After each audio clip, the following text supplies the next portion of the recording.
FCRA. Thank you, Effie.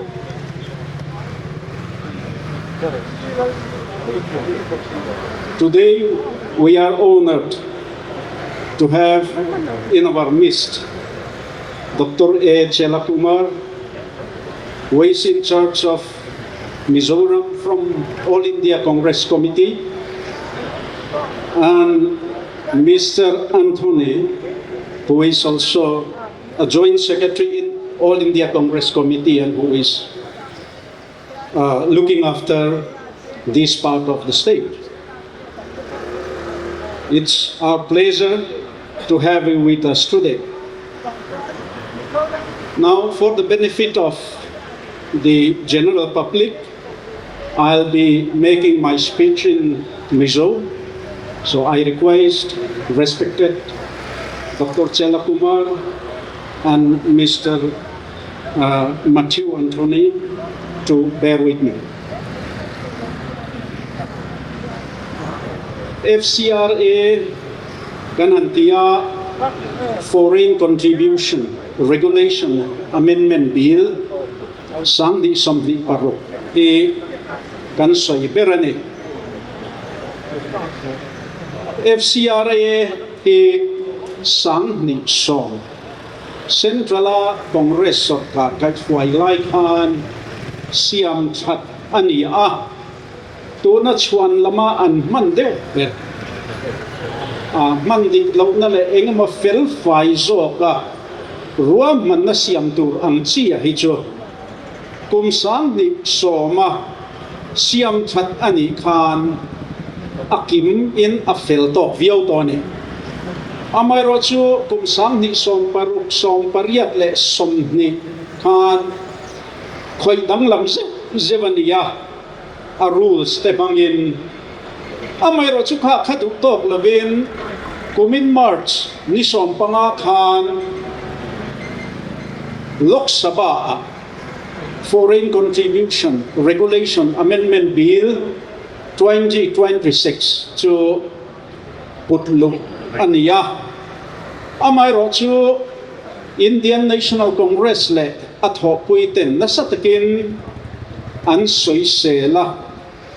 ten civil society tam taken an boka chuwang chuan khami session ka chuan budget session kan soi ho na tak om lavin an da tharia tuna monsoon session nimin loka an tran akan chop chwale pastura an chop chwate zinga atel engatinge FCRA sandi somdi parukhi amendment bill hi engatinge gandu lo gandi chuan nichina Reverend Dr. R. Vanlal Thuanga Khan aron soinual to a tuna hi chuan min an mansual naturatante ram ven him natur ban ruwa atana ti achkwan lam anron siam teichu ti mai ni tuna dan thar abil anan put lua dan thar pas an tuma yan avayan soi sena nilawa athencho kan soyanga hemidan luaya hian entinan foreign contribution atan foreign na tanga tranpui na dong tur hian certificate la kangaya chumi certificate deal na chu an no le mo ma hian a deal tu te hi soifia na hun pek dan tur om lo ni dan thar hian opportunity of being heard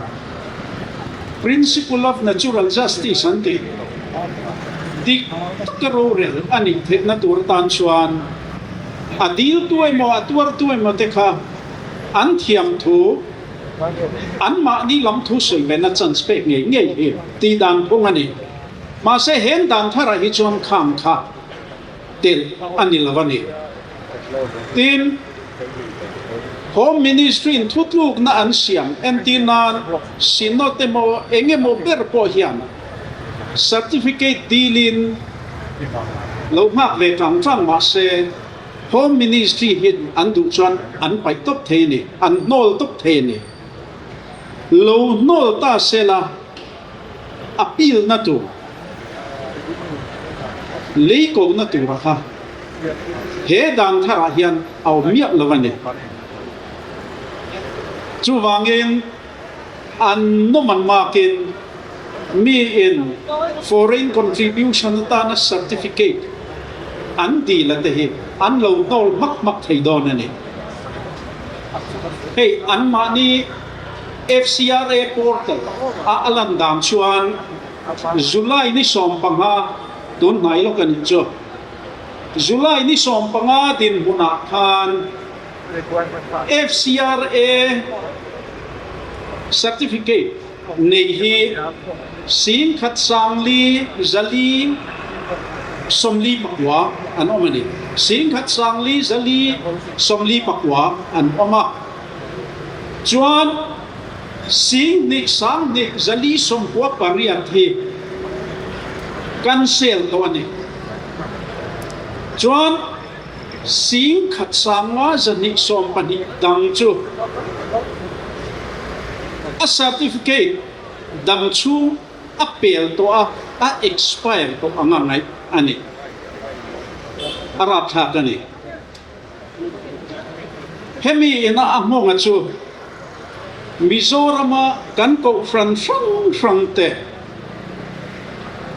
charity atana in mang entianan nu cham en kol na te rual pan lo tana chom dol na ti trang thin te le midang tam tak te hianin tuna han harsat na nasta tak kan tok meka tuna harsat na kan tok meka te hi he danan pas nu a thei chuan azwal zo wi vai len lo anin ngot don ane tin adang le a chuan he dan thar pa san tuma hian ram danga tran kuina manga asset mo chu me om zia chu building te mo khol le thil dang koi mo lo le to lo sak to te kha an du chuan an chu sak to the ni chuan ngai to ula ria thiam ol sam tu chuan durtlanga kan sinot hospital a saknam khian fori na tran puina atam mo tleme mo lo mu to kan ni a kimi building sakna turatan khan a khoi lai mo sakna turatana kan lo mang ve to ani chuan he dan mang hian mi chu sak mak thei don ani he dan tharan ruat dana chuan designated authority an tia chu Ministry of Home Affairs in mi pakhat arruat tu an omani chu thu nei na pum lum keng tu turania entinan dutlang hospital atana FCRA an bu na khami certificate mga an bu na akha alo to pani chuan tan puina khatame mo sino ta tanga tho khom le tho lo ma tanga an lo man khatam no sok fema se certificate ta kha atop chuan chu a renew na an dil an phal sak love mo a renew tura an dil lo aba nga khami certificate kha a valid to lo wa atop to chuan designated authority an ti khan kan sinot hospital ki aron la top thene a en kol na duaya sinot hospital ki an ran to don ani chu tu na adam ina engeni ni kong a hon ni tlatani khatiang kha thleng lawang tiringot mai la kan fria tuna central sarkara akhai pa te chu an halak dan kan fia lo chu wangin khatiang kha thing lawang tingot thei kan nil Jammu and Kashmir in special status and the Article 370 te kha an pai mai lawang an ti dang lam thei lawang kan ti ram an tem lo sia chu ưu tiên anh đặt bắt mày nè các cái chỗ bố bắt mày nè chú vangin tu na kan sarkar central kan sormek te hi hetiang ko wa chuan poisak nei lo wai taka ti top thi mi an ni wangin he mi danin thu nei na ape ni chuan an ti mai do na ni achan chu tu na dan hi ani na angau an pasani chuan chu kan malam hun lokal tura kan bu tura ni chu mai ni lavin hun danga ko tam taka omalam forina tranquina mangin helaya i khotua la tholom te kan lo kho ma mi chen nam ngai ten tholo man lo tho bela chung mang chon building te kan sa lo mo training na hun nei tur te point thil kan ti lo rual pan lo te mo khatiang ata na rehabilitation Rilo ngai te rehabilitation atan te pon piala. Kam te kha Home Ministry and designated authority aruat tu chuang. Achu sa mak thei don ti na nia. A thei don ti ni ruat lova tu na akal kum kan enda na hi chuan atak poina thengang ti hi arin omani. Chu wangin hei hingai tha chi ani lawa. Abik takin ke ni Mizorama e Christian te tan phei chuan mut mo nar mo nei ngei to chi ani tin kan sarkar ding lai hi hemi ko ma chuan ma la thei berani chu wangin kan chief minister za om tak kan ngen na chu point them kan soyange pakhat na chuan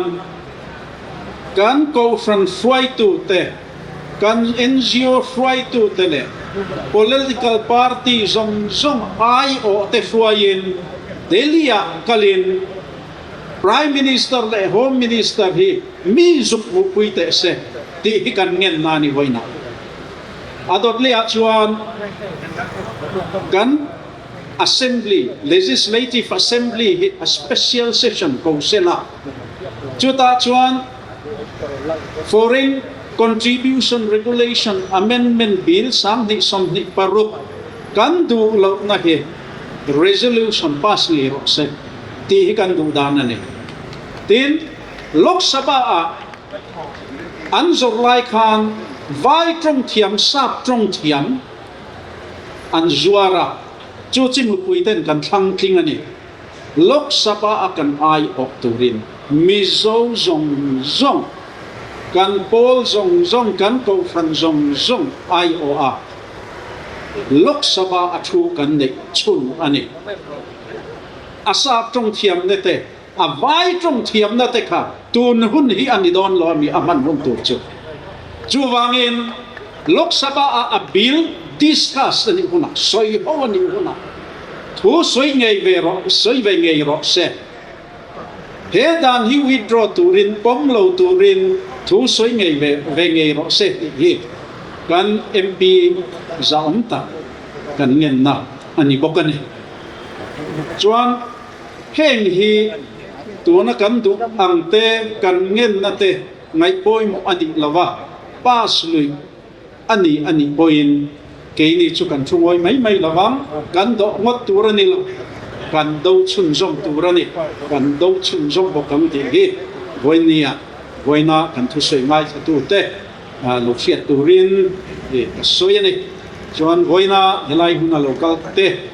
e hun harsa takara pan lo chung ron kalte chuma lom thu ka soya he mi konga ma kan lak zel na tura political party zong te mi zoram mi le kan ko fan zong te le NGO le mi thanem ngai ma ni tha le zum sum le pai se nga rual ban lo te le mi chan hai te ta na thok tu zong te với nia hiền in chung alom thu cái soi rualin he bil thalo tak mai kan do na ko nga hiền i ke i pen hovang o ti in cái số mani kalome